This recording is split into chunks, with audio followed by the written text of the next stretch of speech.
Now, Guy Peartree, I first met a year ago on Nantucket when he was delivering his one-man play at the invitation of the Nantucket Historical Society and Athenaeum and African American Meeting House. He took the very stage where Douglass made his first public speech during the 1841 Anti-Slavery Convention. Which brings us back to this date. As of yesterday, that was the anniversary of Douglass's speech. And again, it was the first time he spoke to a gathering of abolitionists and a white audience. And he said, it was with the utmost difficulty that I could stand erect, or that I could command and articulate 2 words without hesitation and stammering. While his speech may have been halting, it had immediate impact, and leaders in the Massachusetts Anti-Slavery Society invited him back. And they worked with him, and he quickly established himself as a formidable orator. And within 5 years, Douglass had a national and an international reputation. He wrote 3 autobiographies, edited several newspapers, and took a leading role in the women's movement, serving for half a century as an untiring advocate for racial justice. It's my great pleasure to present to you Frederick Douglass.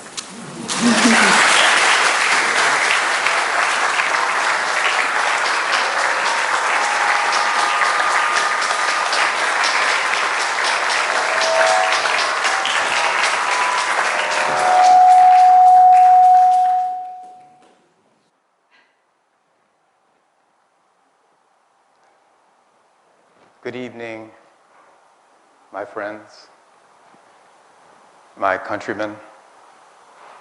I extend my gratitude to the Tales of Cape Cod Abolitionist Society, the anti-slavery movement that has been spawned in this area. I come to you with a heavy heart, for at this moment, I'm being pursued by 2 United States Marshals who are going to arrest me for my alleged participation in the Harper's Ferry attack on October 16th, 1859. A man by the name of John Brown, with a small band of men, attacked Harper's Ferry, Virginia, with the purpose of seizing the armaments, distributing them amongst the slaves, and thereby fomenting an insurrection against the slave system. John Brown had come to me and asked me to lead this insurrection. I told John Brown that it was against all sanity, that he was walking into a powder keg, and that it would blow up all around him. And indeed, John Brown was caught. And John Brown was accused of treason. And John Brown was hung until dead. On his way to the gallows, John Brown had one last statement to make in his life. I do believe the sins of this country are so great that they will come down like hell against the entire establishment of this country. John Brown has become a premonition that thousands of men will lay down their lives to defeat this God-forsaken system of slavery. And I, too, Frederick Douglass, a meager escaped slave, I, too, have become a premonition. Should I say I have become a specter, the nightmare of the slave master? For what is it that a slave master hates more than anything else in the world? He hates that a man such as myself would steal himself away and become his own agent, become his own voice, become his own man. All of those slave masters who have died are turning over in their graves because I escaped from slavery and because I speak the truth about slavery. Do you all know what the truth about slavery is? About any enslavement of any other being, by any other being? Yes. The truth is staring us in the face. In order for an individual, a man, a woman, to enslave another, that man or woman must strive day and night to destroy the humanity of his downcast brother and sister. And when you attempt to destroy the humanity of another human being, you destroy your own in that very same motion. That is the truth of slavery that the slave masters don't want you to hear. They think that we are happy and content being enslaved, that we, us sable folk, us black people, us brown-skinned people, just love to dance and sing, and that slavery is our natural condition. No man, woman, or child is content being enslaved. And I am here to bear witness to that truth. You know, when I was a child,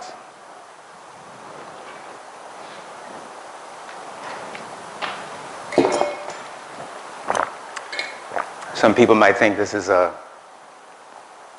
fire tonic. But it's actually innocuous.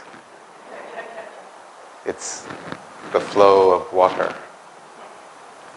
When I was a child, I did not know that I was a slave. I had to learn about slavery in a very vehement way.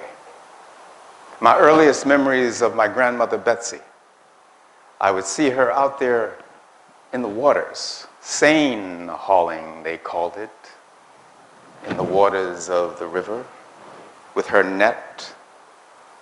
I remember Grandma Betsy, a famous fishing woman in those parts, throwing her nets out over the water. And as she did so, she created a rhythmical melody, a charming melody.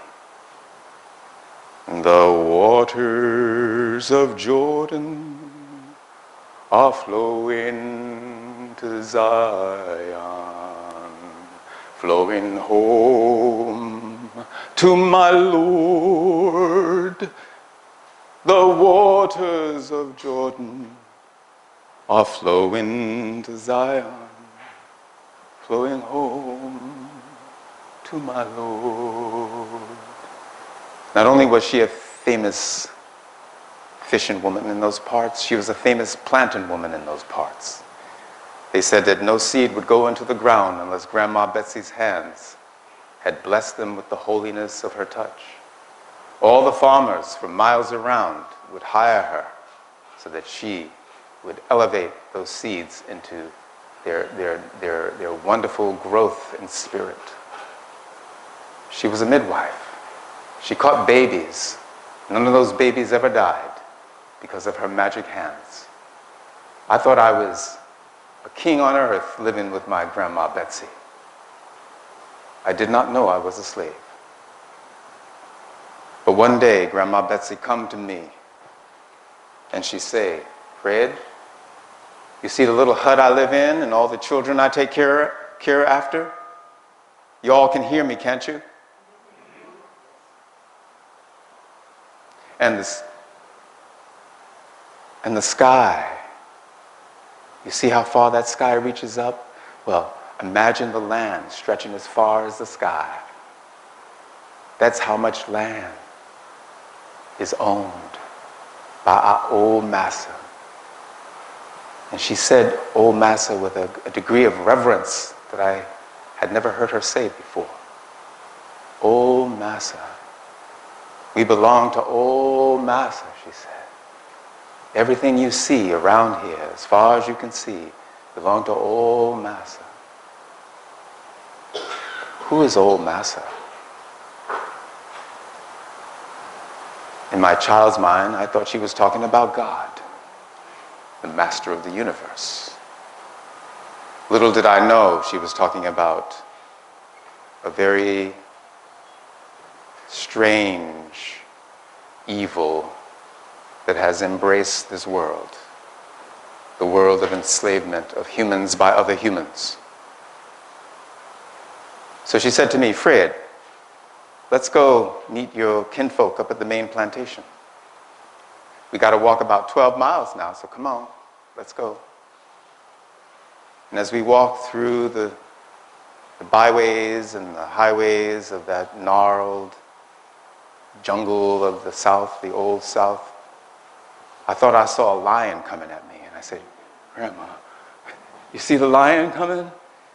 Your imagination runs away with you when you're a little boy and you don't know what's going on around the corners.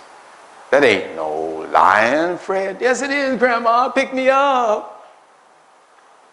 So she picked me up and put me on her shoulders. And she walked over and said, look, that ain't no lion. That's an old tree stump. It's been pulled up out of the ground in a storm, and it kind of has a mane like a lion, but it ain't no lion, Fred. Your imagination has run away with itself. And she kept me on her shoulders and she walked. Because, Grandma, I'm scared. There might be a bear or there might be anything coming.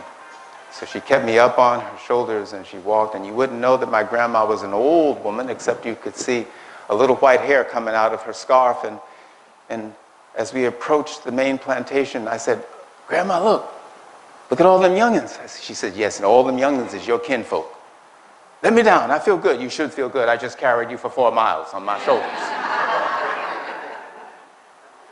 Grandma, them folks, them kinfolk, they're wild. Of course they're wild.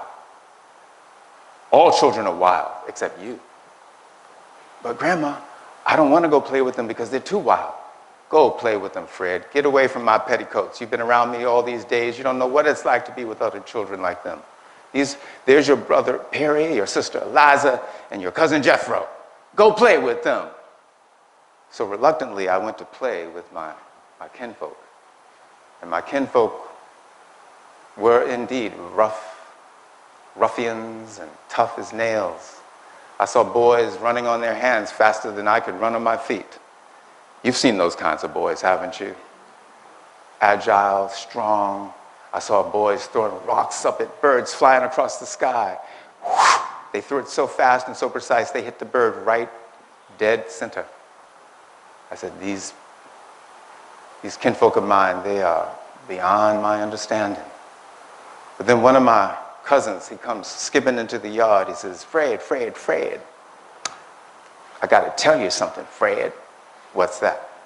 Your grandmama is gone. What do you mean she's gone? She's just gone. And I went looking for my grandma. I looked to the east, I looked to the west, I looked north and south, and my grandma had disappeared. She had that Indian blood, and she knew how to disappear. She wouldn't let anybody find her if she wanted to disappear and never be seen again. Where's my grandma? She wasn't gonna leave me here. And my brother Perry, he come up behind me and he said, here, take this peach and pear. I said, why? He said, because your grandmama is gone. And I took the peach and pear and I threw it as far as I could. I want my grandma. I want my grandma.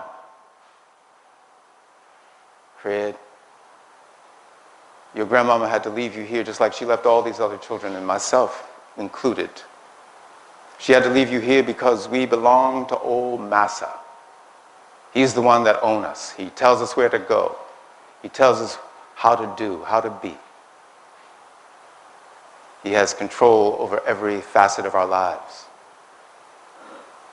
That's why you was here. It was your time to come to the main plantation. And I broke down in tears right in front of my brother. Why would they do this to me? And I finally understood what it meant to be a slave. That you did not have your own being in front of you. That your grandma or your mother or your father can be taken from you. That you could be sold. That you weren't your own being. Could you think of a more powerful evil than that? To take a child away from his loving kinfolk? And so I was ushered into the wonderful kitchen that Aunt Katie ran like a ship's captain. Aunt Katie was a mean sort of woman who took a special dislike to me. Right away. All I had to do was come in there with my eyes all full of curiosity, and she said, "You got to stop looking up like that, because the master's going to slap that look right out of your face." So I think she was trying to teach me something, that a mean-spirited way to teach you was the way that all slaves had to obey. But she really treated me unfairly. One day, she took an entire loaf of cornbread and cut it up into 16 pieces. Us 16 boys, we lived in her kitchen. When I say we lived in her kitchen, we slept in her kitchen, we played in her kitchen, we ate in her kitchen, we did everything in that kitchen. She took the 16 pieces of cornbread and gave them to each one of the boys, but the 16th piece that was supposedly mine, she took it outside and she started tearing little bits of it off and throwing it to the mean cussed roosters that were out there. So was I going to go fight a rooster over my little piece of cornbread? I could not do that. I wanted to save my skin from being pecked to death. And I said, "Why are you doing this to me? Why are you not giving me the cornbread?" And she said, "I hope you starve."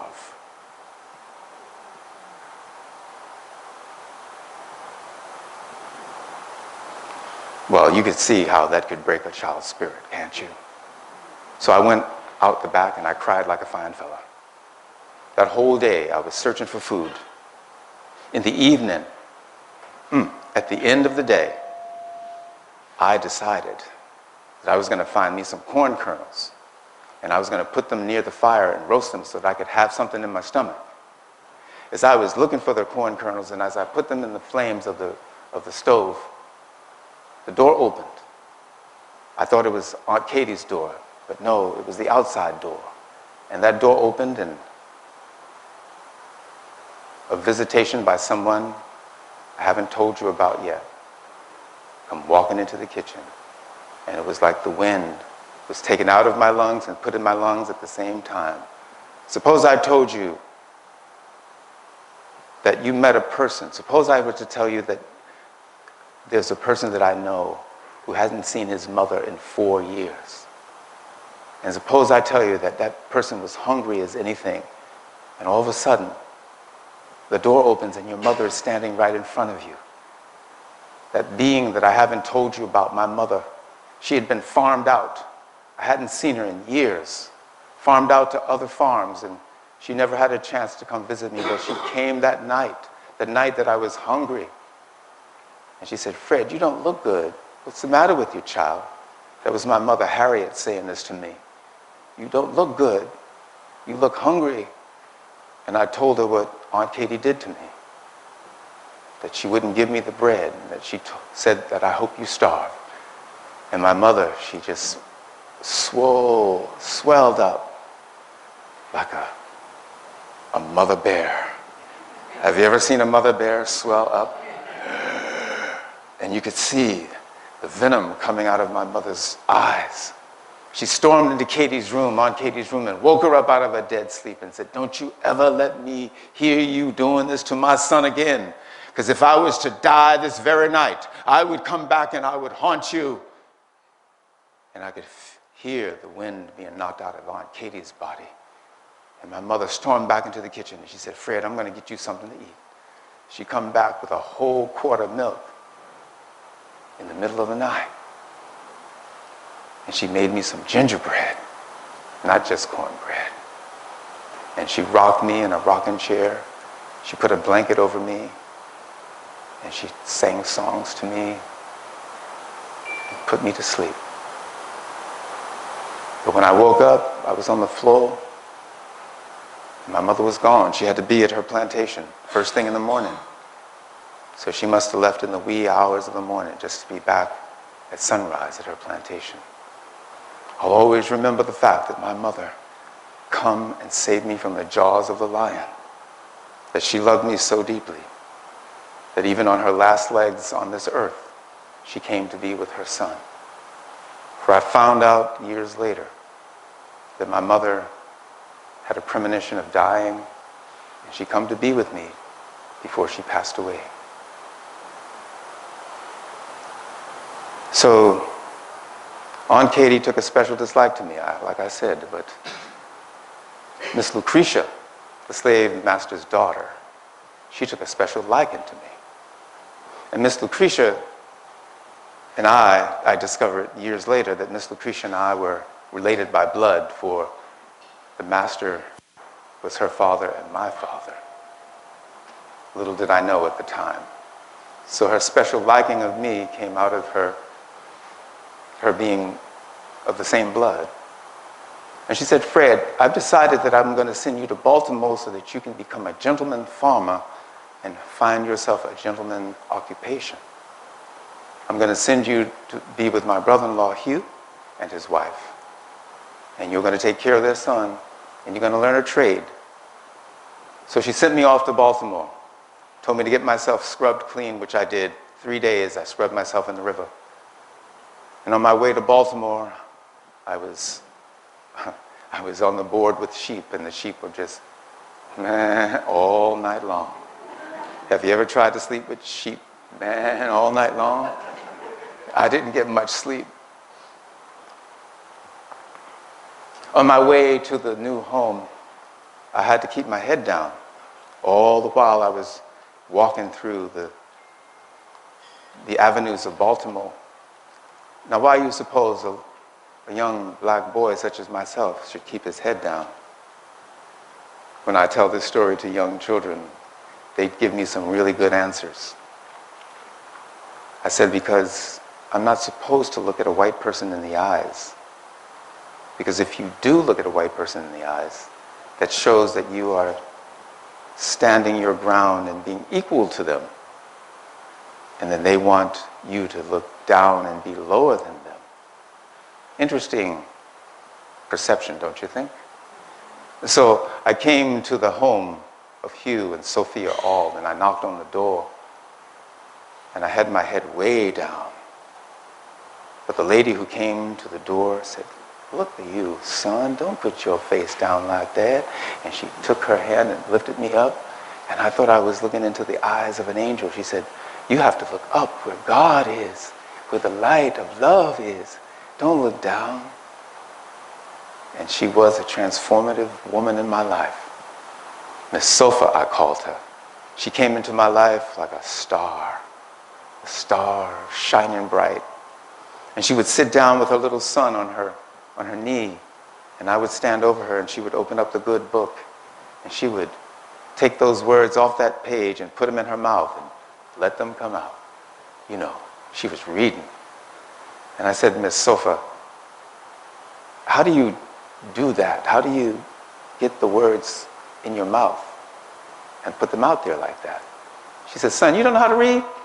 I said, "No, ma'am." "Well, let me start," she said. "A boy your size should be learning how to read." And so she, as they would say in old English parlance, she taught me the rudiments of reading. And I learned how to spell any word I saw. And one day I started picking out the words, "The Lord is my shepherd, I shall not want." And she was so proud of me. She said, "Wait, I'm going to call my husband in and show him what you're doing. Hugh, look what Fred can do." And so Hugh come in, he says, what's he doing? And so I pick up the book, and he looks at me with askance like, "Huh?" And I said, "The Lord is my," and I look at his face and shut my mouth. I couldn't say shepherd because the way he looked, it looked like he was going to kill me. He took the book out of my hand and he knocked it down on the table. He said, "Get your expletive out of here," says he. And so I did. And I heard him say, "Don't you ever teach no slave how to read." it will forever unfit him to be a slave. And if you teach him how to read, his mind is going to run away with itself. And he's going to want to learn how to write. And there will be no stopping him from putting all kinds of false notions and crazy notions in his head. A slave should know only the will of his master and obey it. Besides, if you teach them to read and they find out, I could be put in jail and fined $200. Now, do you want that to happen to your peaceful little household? But I heard him say it over and over again in my mind. If you teach him how to read, it will forever unfit him to be a slave. It was like a never-ending phrase that kept turning over and over in my mind. If you teach him how to read, why would it unfit me to be a slave? What is it about reading and slavery that they don't mix? What is it? My mind was forever turned toward understanding what that meant. And so Miss Sophia, she hadn't understood this. She was married into the slave system. She wasn't from the slave system. She was a fine Christian woman who held her own. Then she married into it, and now she had to learn the logic of inhumanity, of taking humanity from others so that you could profit from their enslavement. And so the woman who was my angel became my arch enemy. That woman who wanted to encourage me to read, she finally turned against me and would run into the room screaming, "Are you trying to read in here quiet by yourself?" I said, "No, ma'am." She says, "Forget everything I taught you." But I couldn't forget. I went outside and I played games in the dirt with young boys. I said, "I know how to spell this word," and I would spell out a word, and if it was wrong, they would correct me. I must have learned 1,000 words just by playing word in the dirt with my friends. And little Tommy, the little boy that I was taking care of, on the days that he was away at school, I'd find his spelling books and I would copy word for word everything that he had put down so that I could spell and have good penmanship. I was educating myself despite the fact that they didn't want me to learn to read. Reading became an all-time obsession for me. I kept learning to read over and over again. But my fate would change, and I was sent back to that plantation.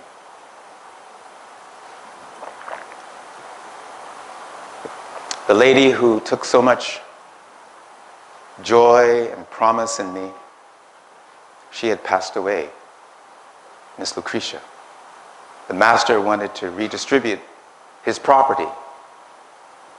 I was one of his pieces of property.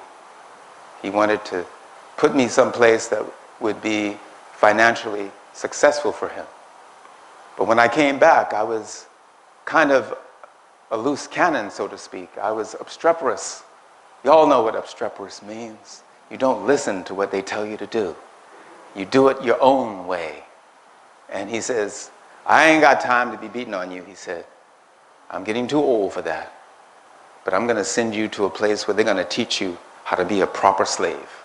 Did you know they had a university of proper slavedomness? It was called Covey's Farm. Mr. Covey was a slave breaker. And a slave breaker is very similar to a horse breaker, even though they've discovered hundreds of years later that the best way to break a horse is not to break him at all, but to be mentally and emotionally connected to that horse so that he will just calm down on his own vibration.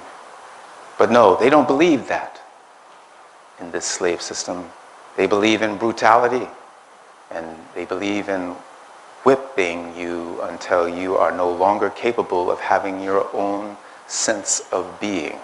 And that is exactly what happened to me during my time at Mr. Covey's farm. Anything that I did became an infringement in his eyes, and he would beat me until I couldn't move.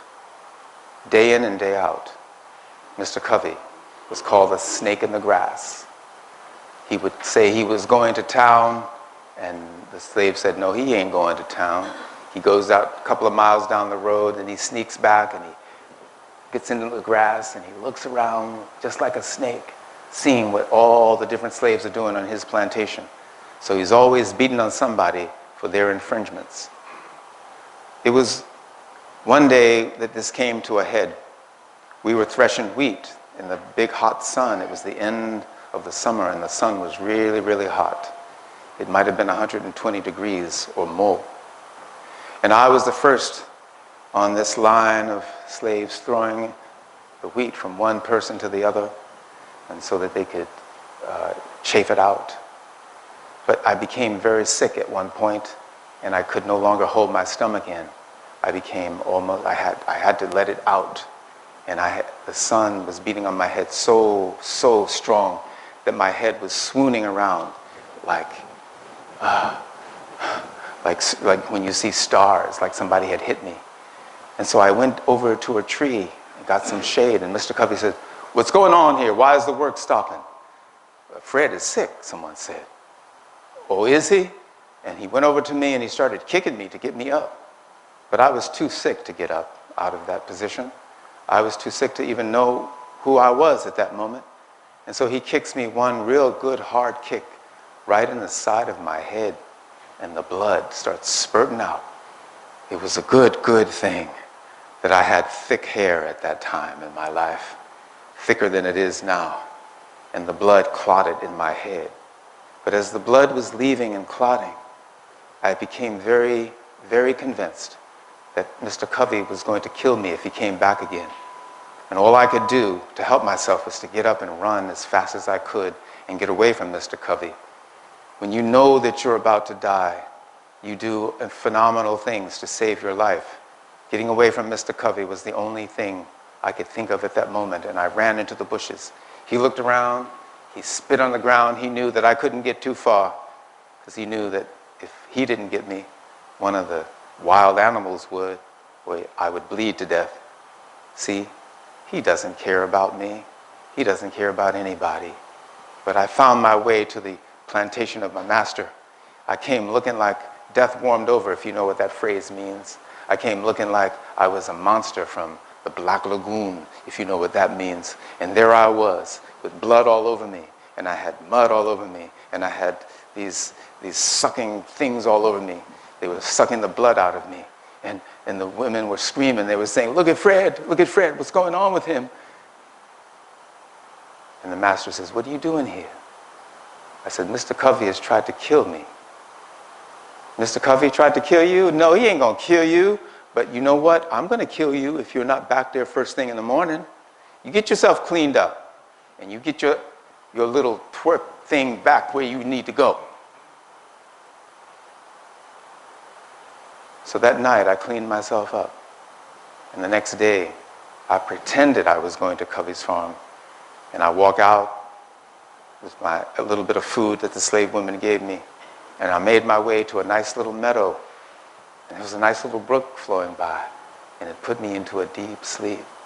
Such a very deep sleep that I had a dream that a snake was coming up out of that deep water.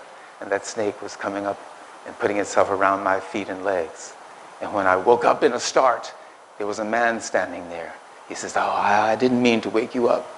His hand was on my foot. That's why I thought there was a snake. I thought it was Covey. He says, No, I'm not Mr. Covey. I'm your friend Sandy." "Oh, yes, Sandy." Sandy was an African, a pure-blooded African, who had been in this country for 6 years. He came over on a slave boat, but he was never, ever in anybody's enslaved position. He was always free, and nobody ever knew why he was always free. And he says, "I come to tell you why I'm always free." And I said, "How are you always free?" He said, he goes into his pocket, and he pulls out this root. He says, "I brought this over from Africa. They didn't know I had it. I kept it safe from them knowing it. And I planted a root. And this root gives you strength of character, gives you strength of purpose. I'm going to give you this root. No man has ever beat me or put his hand on me successfully since I've had this root in my right-hand pocket. And I'm going to give it to you." I said, I don't believe in superstition. He says, "This is not superstition. You are from a men who are warriors, a country, a tribe. All of those folk from our past are warriors. Take this route and become the warrior that you have always been. So he held me with his eyes. I was under his spell, and I put the root in my right-hand pocket. And he says, now get to Covey's farm. So I got to Covey's farm, and it was Sunday morning, actually, when I got there. Everybody was getting ready to go to their Sunday meeting, their revival meetings. Even Mr. Covey was diligent and pious. And when he saw me, he didn't say anything to me like, where the hell you been, or I'm going to beat you. He just tipped his hat to me and said, good morning. Praise the Lord.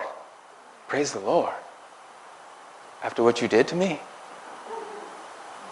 And when he come back early in the afternoon, actually it was in the evening when he came back. It was late at night, and all the slaves were dancing and singing. You could hear the trembling and the moaning and the salvation singing. Oh, my soul was new when I came out the wilderness. My soul was new when I came out the wilderness. I loved everybody when I came out the wilderness, leaning on the Lord. I said I loved everybody when I came out the wilderness. I loved everybody when I came out the wilderness. I loved everybody when I came out the wilderness, leaning on the Lord. There he was, leaning on the Lord. Mr. Covey himself. Mr. Covey was leaning on the Lord. Do you believe it? Oh my God, I said. I know what's going to happen. He's going to free us now. Because once you get the Spirit of the Lord in you, woo! And nothing is stopping you now. The Spirit of the Lord is saying, let my people go. And Mr. Covey is going to say, I'm going to let these people go. Yes, I know that's what he's going to do. The next morning he says, wake up, Fred. I want to go to town. I want you to get those horses ready for me. Early in the morning, 5 a.m., I start brushing the horses down and getting them ready, to hooking them up to go to town. And then he says, when he comes in, he says, now, you got the horses ready? Now I want you to go into the other side of the barn. Take your clothes off, because I'm going to beat you within 1 inch of your life. And then my sense of resurrection was plummeted into a sense of decay in one fell swoop. I said, I ain't taking my clothes off. He says, you mean to resist me? And he comes charging at me with the ropes on him. And he's going to put the ropes around me, hang me upside down, and start beating me. That's what he wanted to do.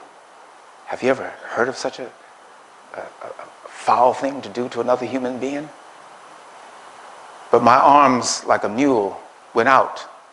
And I got him around the neck. And my arms were so strong and so tight that the blood left his whole face, and he knelt down like he couldn't breathe. And he started calling out, Robert, come help me. Get this boy off of me. And Robert comes running, and Robert was one of the slave hirees that didn't like to do much work. And he says, what do you want me to do? Get the boy off of me. He says, I wasn't hired to help you beat on nobody. And he ran away. George, come, George, help me get this boy off of me. George, nice rotund man, he come wide like so, getting ready to get me. But not only did I have 2 hands, I had 2 legs. And as he came at me, I hit him in his ribs so hard that the wind was knocked out of him. I became a fighter to extreme degree in this one instant of my life. And there was Covey going down on his knees. And Robert wasn't going to do anything. And George couldn't do anything. So he called out, Caroline! And Caroline was the cook on the plantation. And she was a wide, beautiful woman. And she come in sashaying like, what you want me to do? Get this boy off of me! And she looked at him in the eyes, and she looked at me. And the spirit of defiance swept over her too. I ain't doing nothing.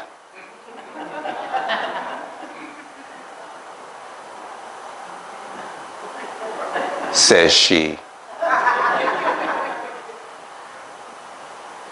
It was me and Covey, one-on-one. For 2 hours we wrestled. Have you ever wrestled anybody for 2 hours? The sweat was enormous. Mr. Covey had blood around his neck. I had drawn the blood from his neck. But there was no blood coming off of me. And as we fell apart in our exhausted state of combat, he said, I would have beat you better if you hadn't resisted so much. And the truth is, he hadn't beaten me at all. I was the one who kept charge of that fight. And so I understood in that moment what the slave master does to keep all of his slaves in check. He inspires you, incites you with the fear of death. And if death is hanging over your head, it makes you kowtow and do anything. But in that moment of defeat, I was no longer afraid to die. And Covey could see it in my eyes. He could have 10 men coming at me, and all of them would get hurt if they came at me. He knew that, and I would not go down with my head between my knees. I would go down with my head straight up in the air. My manhood breathed back into my body. And that look that I had in my eyes when Covey was beating on me, that look that made me sit down at the edge of the water where the boats were going by, and I would say, oh my God, if only I could be one of those boats and get myself out of here, if only I could die. No longer was the case. My manhood breathed itself back into me, and I was no longer afraid to die, and I was no longer afraid to live, and I was going to take life by the horns and become a man. Covey never reported this infringement. I think he was afraid his reputation would have been sullied. But I was sent back to Baltimore. My fate did change another time. Back in Baltimore, an Irishman on the docks, they saw me working hard, going from one job to the next, and they said, you know, you should get yourself on the Underground Railroad. And I found the Underground Railroad. And I did get myself on the Underground Railroad, so that the money that I gave my master would no longer be his, but mine. I made my way to Boston in 1838. In Massachusetts, I could smell the freedom of this wonderful state of Massachusetts. And I had 3 children, right in a row. That's what freedom does to you. And in 1841, I was invited to go speak at an abolitionist meeting in Nantucket. And I was kind of tender and kind of new. I had been working in New Bedford on my preaching skills, but I had never spoken to a very, very well-educated audience, all white folks. William Lloyd Garrison said to me, we heard that you were a good speaker. Come, tell us about your life. Honestly, I don't remember if I said anything coherently, but I do know what I did say at the end of my speech. I said, at the end of her life, my Aunt Betsy, whose body had peopled and suckled the mouths of countless babes of the masters. This woman who had been so faithful to her master. At the end of her life, when she was 90-something years old and going blind, they put her out in a little shack all by herself. They were treating her like refuse. No one to help her, no one to be with her. All those people that she loved, she was by herself. William Lloyd Garrison jumped up. He said, "Are we going to let this man, this wonderful speaker of a man, be treated like refuse?" And 400 strong, the people started shouting and stomping, "No, no, no! Are we going to let him become an abolitionist and speak out against slavery?" And they all shouted, "Yes, yes, yes." And the tears in my eyes started to swell up in my eyes, to well up in my eyes.